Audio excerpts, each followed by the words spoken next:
برئيس نقيب ارکان بیبانی پهدار روبرتیان اشتنا مادن هوشبر از به حسب کنم جناب نقیب تو گله بخیرات خوشحال مبروکین گل مدن سرفی بوابتی پیبتشی آمار افصال اگر از به حسب کنم وقتی بحثا جداهیت کی ول دست بکی آمار جماره با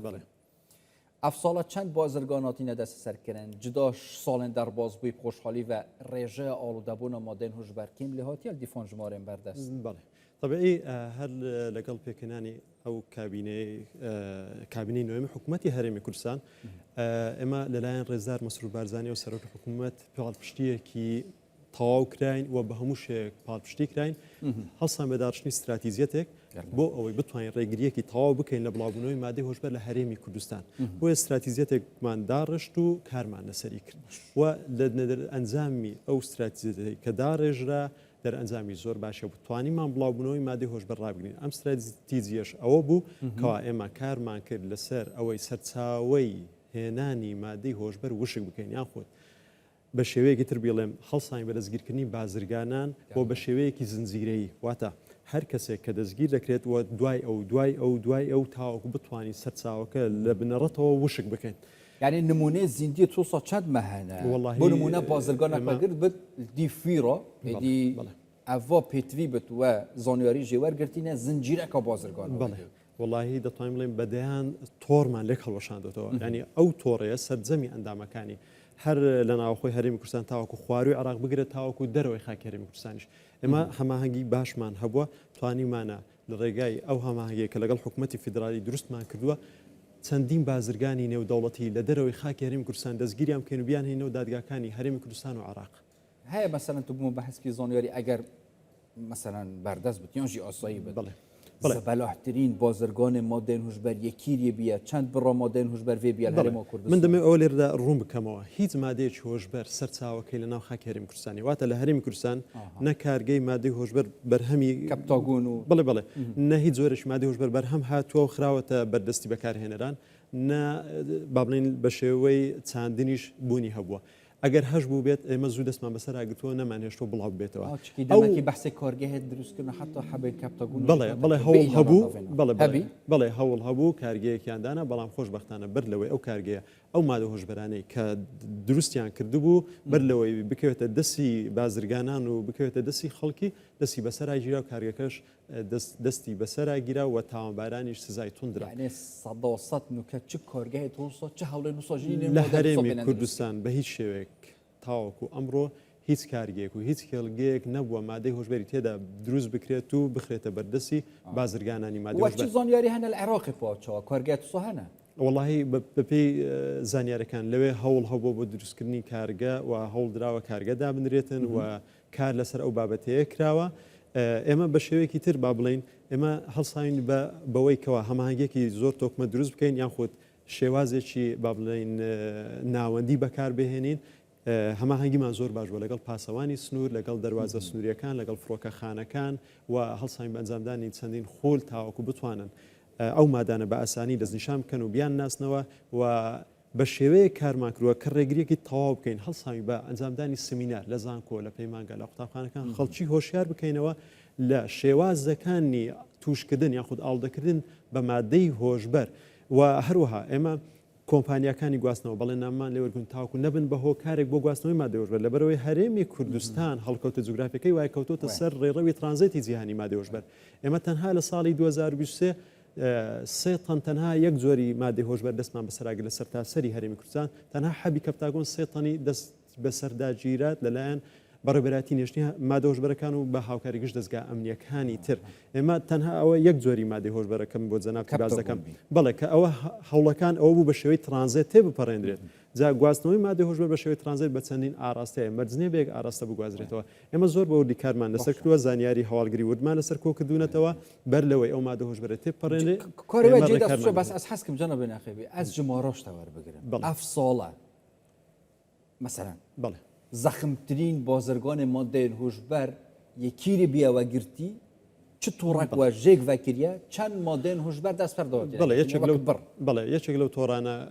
بڕی 250 کیلوگرام مادەی هۆشبەری زۆری هێروین بوو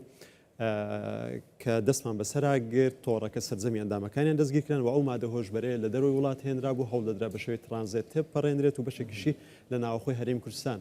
بڵاو بکرێتەوە خەڵکی ئاڵوتە بکرێتن بەو مادەیە طبیعی ساڵاکیەکانمان زۆرن ئێمە ساڵاکیمان هەبوو لە یەک ساڵاکیدا 500 کیلوگرام مادەی هۆشبەر دەستی بەسەرگیراوە بڵێ تەنها لە یەک ساڵاکیدا ساڵاکیەکانمان بەردەوامن و ئێمە پشت بەستن بە زانیاری ورد و هەروەها زانیاری هەواڵگری و بە پێی سەرچاوەکانی زانیاریمان ئێمە کار دەکەین دوای طبیعی هەر ساڵاکێکیشکە ئەنجام دەدەین دوای وەرگرتنی ڕزامەندی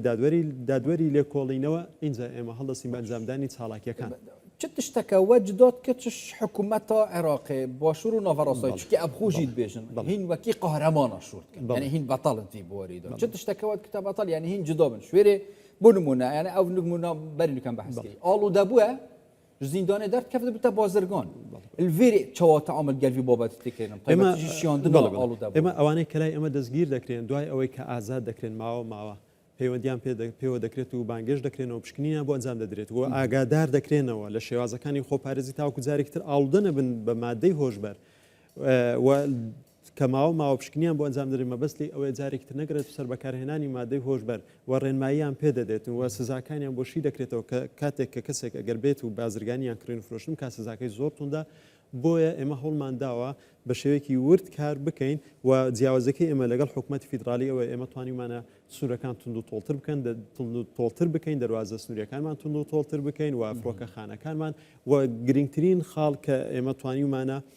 کاری لەسەر بکەین و دەرئەنجامی زۆر باشە بووە دەستگیرکردنی بازرگانەکان بۆ بە شێوەیەکی ڕیشەیی واتە بە تەواوەتی سەرجەمی ئەندامەکانمان دەستگیر کردووە لە ناوخۆی هەرێمی کوردستان بوو یاخود لە دەروی هەرێمی کوردستان بووبن بە هەر شێوەیەک بێ هەوڵماندا و توانیمانە سەرجەمی ئەو ئەندامانیان دەستگیر بکەین جا ئەگەر لە خواروی عراق بێتن یاخود لە هەر شوێنێکی تر بوو بێت ئێمە دەستگیرمان کردوون و هەوڵمانداوە خەڵکی هۆشیار بکەینەوە لە زەرەر و زیانی مادەی هۆشبەر لە شێوازەکانی ئاڵودەکردن چونکە زۆر گرینگە ڕێکین بڵاو بینەوەن مادە چی گەلە ژۆرە حتا بەری کافتێریایە جهەکە بجهل گەنج ئێمە طبیعی چەند لێژنەیەکمان پێکهێناوە بۆ بەسەرکردنەوەی کافتریاکان دەرمانخانەکان نۆڕینگەکان واتە ئێمە بە شێوەیەکی بەردەوام لێژنەکانمان دەگەڕێت دەچنە کافتریاکان بەڵێ نامە لە خاونی کافتریاکە وەردەگیرێت پشکنینی مادەی هۆشبەری بۆ ئەنجام دەدرێت بۆ کارمەندەکان ئەنجام دەدرێت بۆ معسەلی نێرگەلەکە ئەنجام دەدرێتن بۆ هەر کەسێک کە گومانی هەبێت نۆڤە معسەلی نێرگەلی جدا بدانن هیچ حاڵەتێکی وان نەبووە بەڵام ئێمە مەبەستمانە پێش بگرین لە بڵاوبوونەوە نەک ئەوەی چاوەڕێ بکەین کەشتەکە ڕوودا دواتر ئێمە ئیجرات بکەین نەخێر جا دەرمانخانەکان بە هەمان شێوەیە کۆمەڵێک دەرمانی پزیشکی کۆنتترۆل کراومان هەیە پێویستە ئەو دەرمانخانانە بزان چۆن ماوەڵە بەو دەرمانانە دەکەن و ڕێنماییمان پێداون و مادە یاسایەکانیان بۆشی کراوەتەوە ئاگادار کراونەوە کە بە شێوەیەک مامەڵە بەو دەرمانانە دەکەن جگە لەوانە کۆگاکانی دەرمایان من دەمێت لێرە هەندێک ئامار و داتا بخەمە ڕوو تاوەکو ئێستا ئێمە 1970 دەرمانخانە ڕێنماییمان پێداون و بەڵێن ناممان لێوەرگتون کە نابێت سەرپێچی ڕێنمایەکان و یاساکانی بەرەنگاربوونەوەی مادە هۆشبەرەکان و کاتێکەر عاقیلەکان بکەن و هەروەها نۆڕینگەکان تاوەکو ئێستا 1970 نۆڕینگە بە هەمان شێوە ڕێنماییان پێدراوە و کۆگاکانی دەرمان بە هەمان شێوە ڕێنماییان پێدراوە 51 کۆگای دەرمان و هەروە کۆمپانیاکانی هێنانی دەرمان 160 کۆمپانیا بە هەمان شێوە ڕێنماییان پێدراوە و بەڵێنامەیان لێوەرگیراوە و هەروەها کۆمپانیاکانی گواستنەوەی کەلوپەل واتە ئەو کۆمپانیانەی کە خاستەن ئەوەی کە هەوڵی ترانزیت دەدرێتن لە ڕێگای کۆمپانیاکانەوە ئێمە زیاتر لە 112 کۆمپانیا بە هەمان شێوە بەڵێنامان لێوەرگتون دەبێت هاوکارێکی تەواوی ئێمە من لە هەر حاڵەتێکی گوماناوی دەبێت ڕاستەخۆ بەڕێبەراتەکەمان ئاگادار بکەنەوە و هەروەها تاوەکو ئێستا ئێمە 98 کافتریامان بەسەر کردوتەوە لەلایەن ئەو لێژنەی کە پێک هێنراوە تاوەکو ئێمە دڵنیابینەوە و پێش بگرین لە بڵاوبوونەوەی مادەی هۆشبەر لە کافتریاکان و ئێمە هەوڵەکانمان بەردەوام بووە ئێمە هەڵساوی بە هەڵواسینی پۆستەرات لەسەر زەرەر و زیانەکانی مادە هۆشبەر لە شوێنە گشتەکان لە قوتابخانەکان لە ناوەندی حکومی و فەرمی و نافەرمیەکان و هەروەها ئێمە طبیعی لە تەنانەت لە مزگەوتەکانیش لە کاتی نوێژی هەینی چەند خولەکێک لە کاتی مامۆستانی ئاینی دەگرین و خەڵکی هۆشیار دەکەینەوە و لە ڕێگای میدیا و سۆشیال میدیا هەوڵماندا و خەڵکی هۆشیار بکەینەوە زەرەر و زیانەکان بخەینە ڕوو و ئەوەی کە زۆر گرینگە خەڵکی دەبێ بیزانێت ئەوەیە چۆن هەوڵ دەدرێت ئاڵودە بکرێت خەڵک ئاڵودە بکرێت لە ڕێگای بە چەند شێوازێک و بە چەند ڕێگایەک هەوڵ دەدرێت خەڵکی ئاڵودە بکرێت لە ڕێگای خواردن هەر بابەتێکی خواردن کە هەیە تێکەڵ بکرێت پێی لە ڕێگای خواردنەوە هەر بابەتێکی خواردنەوە کە هەیە لە ڕێگای کێشان هەر بابەتێکی کێشان هەیە لە ڕێگای بۆنکردن لە ڕێگای دەرزی لە ڕێگای حەب لە ڕێگای قەترە لە ڕێگای لەزگە وەروەها بە ڕێگای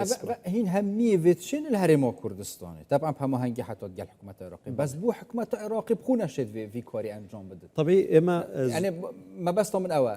او بخو بحثا فيكت كم كومون من بربرسن مازن هنا ابخوش داستي ونوت ديال فون بوباتا العراقي خۆی لە عراق بە هەروە بڵین ئەوان سنوورەکانیان بەرپراوانترە لەگەڵ وڵاتانی دراوسێ و بوونی کۆمەڵێک گروپاتی چەکداری نافەرمی ئەمانە هۆکارن و لەوانەیە بە شێوەیەکی ناڕاستەخۆ پاڵپشتی هەبێتن بۆ ئەو خەڵکانێک بە هەروە بڵین بەڵام ئێمە بە شێوەیەکی وا کارمان کردووە ڕێزدار مەسرور بارزانی پاڵپشتیەکی تەواوی ئێمە بووە و جەنابی سەرۆک لە گشت کۆڕ و کۆبنەوەکان تیشک دەخاتە سەر ئەوەی دەبێت زۆر بە وردی کار لەسەر مادەی هۆشبەر بکرێت بەبێت چاوپۆشیکردن و بەبێت جیاوازی لە هیچ کەسێک هەر کەسێک لە یاسا لابدا پێویستە ڕاستە خۆ ڕێکاری یاسایی لە دژی بگیرێتە بەر پاڵپشتێکی تەواو کراوین بە هیچ شێوێک ئێمە لە هەرێمی کوردستان ڕێگامان بە هیچ کەس و بە هیچ لایەنێک نەداوە و هیچ لایەنێکیش ڕێگا پێدراونیە بۆ ئەوەی کە بێت خوانەخواستا حاڵەتێکی نەخوازرا و ئەنجامدا ئێمە زۆر بەوردی کارمان لەسەر کردووە و توانیمانە بگەینە ئەو دەرەنجامی بڵاوبوونەوەی مادەی هۆشبەر لە هەرێمی کوردستان ڕابگرین تەنانەت ئێمە بووینەتە بربەستێکی بەهێز بۆ ئەوەی کە مادەی هۆشبەر بە شێوەی ترانزیت نەگاتە وڵاتانی ئەوروپا وڵاتانی کەنداو ها بو في بابتي تش ترانزيت تشي خدينا كد بيتات نوفا هريمون كردستان دا فرقانان في دولة هوليري سليماني افا بي تي في بتايبتي جاليه اميرافاتشكي قال جرال ولاتا جنبين اميره ديالكت بيش كفتي هنا بو بشكنينا شانطايانجي حتى ولاتيانجي بله بله يا بي تي في و بي هي الفرقانه هات يدارن بله لە فرۆکخانەکان ئامێری پێویست هەیە و لە دەواازە سونیەکان بە هەمان شێوە بەڵام ڕۆژ بە ڕۆژ شێواز و تەکنیکی گواستنەوەی مادەی هۆشبەر دەگۆڕدرێت واتە لە ئەبدێتی بەردەوامدایە و ئێمەش بەردەوامی لەگەڵ نيترين ابديت مثلا بون بابت اي تكنولوژيا يعني جيريا زيرك خۆی ناکرێت ئێمە لێرە بە شێوەیەکی ڕوونباسی ئەو بابەتێ بکەین لە بەرەوەی دەبێتە شێوازێکی فێرکاری بەڵام هەوڵ دەدرێت بە بەردەوامی ئێمە هەوڵمانداوە هەمیشە هەنگاوێک لە پێش بازرگانانی مادەی هۆشبەرەوە بین تاواکو بتوانین ڕێگریەکی تەواو بکەین لە هێنان ناوەی مادەی هۆشبەر بۆ هەناو خاکی هەرێمی کوردستان یعنی ئێمە حاڵەتی وا هەبووە مادەی هۆشبەر سنووری چەندین وڵاتی بڕیوە بەڵام لەلایەن بەڕێبرایەتەکە ئێمە تۆڕەکە ئەوەی کە ئەو ئەندامانێک کە لە هەرێمی کوردستان بۆ سەرجەمیان دەستگیر کران و ئەو مادە هۆشبەرانە گشتی دەستی بەسەرا گیراوە اسبابات تاكي بحث كما بجي اوجب بسياره الدفن يعني او حاشا همي بينروجي صعب فرقانات نبكارينان چواتینا تدریب دان همین صداقت تایبتیجی کاروان دم رابردو دهاتی انجام دادن پریکاوان سایا و شیابت بازرگانه کی دست سرکنیانجی ماده این هوشبر بله جگل لسک کاملک آمریک پیشکوتو هیا لو آمیرانش به همان شیوه در دکیتن و اما جاری و هبوا شوازی تر بکار هنرا و اما بپشت بستن به زانیاری حوالگری وردکان توانی معنا دستی بسر دا بگرین یعنی اما زور ورد کارمان لسر او بابته کدوا حولمان داوا بە هەموو توانایەکمان ڕێگریەکی تاوا بکەین و من دەمێن لێرە ئەو بخەمەڕ و تیمەکانی بەڕێوەبەراتیمان شەو ڕۆژ بەردەوامن لە ئەنجامدانی چاڵاکیەکان ئێمە کە جەنابەت باسی ئەوەت کردوتت حکوومەتی فیدراڵی وەکو قارەمانێک ناوی ئێوە حکوومەتی هەرێمی کوردستان دەهێنێت تەبەی تیمەکانی ئێمە سڵیان نەکردێتەوە لە هیچ کەسێک و هیچ کەسێک نەبووە دەربازی ببێت لە بەردەستی تیمەکانی بەڕێوەبەراتیمان و لەو پێناودا ئێمە چەندین ئەفسەر و کارمەندمان کەم ئەندام بوون و زامدار بوون بەڵام بە شێوەیەکی چاو نەترسانە کارەکانی خۆیان ئەنجام دەدەن وەسڵ ناکەنەوە و هیچ کەسێکیش تا ئێستا دەربازی نەبووە لە دەستمان قال لك سباس برئيس نقيب اركان بيباني بهدر ريفرتيون هشتنا مودين هوشبر هنا فرود قال ما خوشحال بي سپاس بەڕێکسانی